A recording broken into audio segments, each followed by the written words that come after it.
Olá, meu nome é Luísa Lopacins Catanabe, sou acadêmica de medicina da Universidade Paranaense e venho aqui hoje falar a respeito dos aspectos clínicos e características do transtorno bipolar, uma revisão de literatura.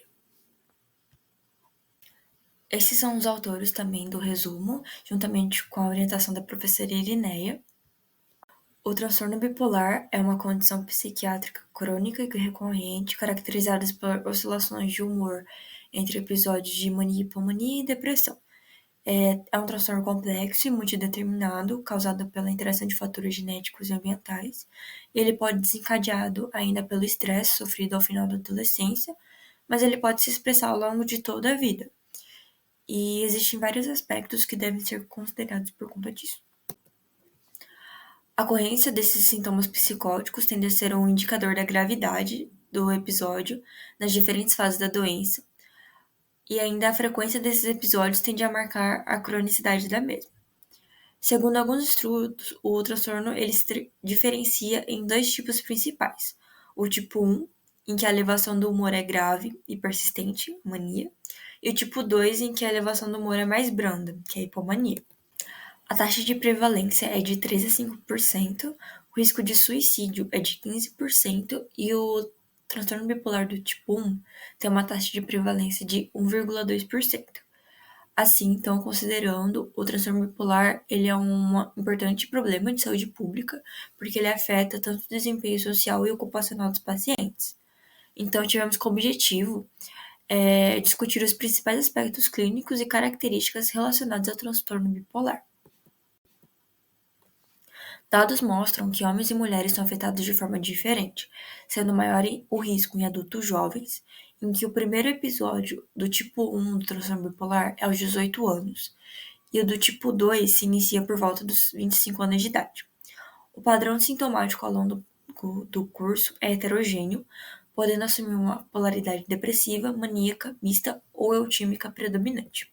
Referente aos episódios maníacos, há um predomínio de humor eufórico irritável e alguns outros sintomas incluem fluidez de ideias, aumento da energia, comportamentos impulsivos, entre outros. Esse estado de mania ele deve durar no mínimo uma semana.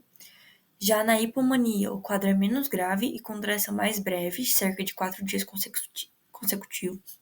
E geralmente não coloca a pessoa sob atenção médica, mas ele pode evoluir para um quadro de mania. Enquanto isso, o quadro de depressão ele deve durar por pelo menos 2 semanas.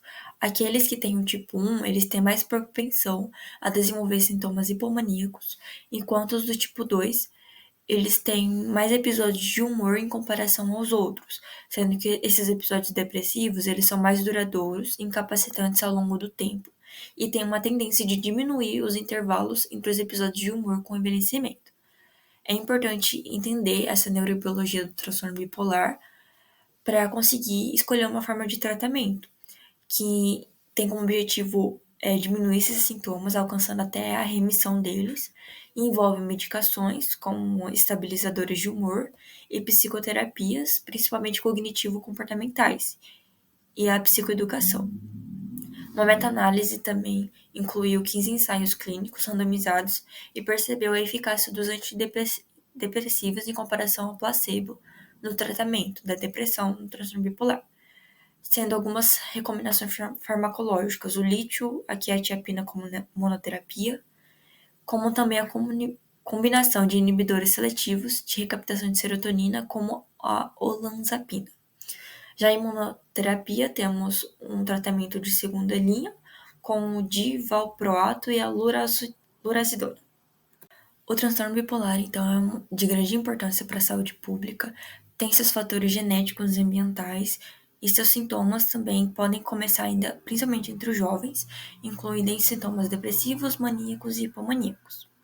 Pacientes que têm sintomas psicóticos, ele merecem uma atenção especial por conta de ser uma marcação de gravidade e cronicidade da doença, e os tratamentos envolvem o uso de medicações, terapias cognitivos comportamentais e até a psicoeducação.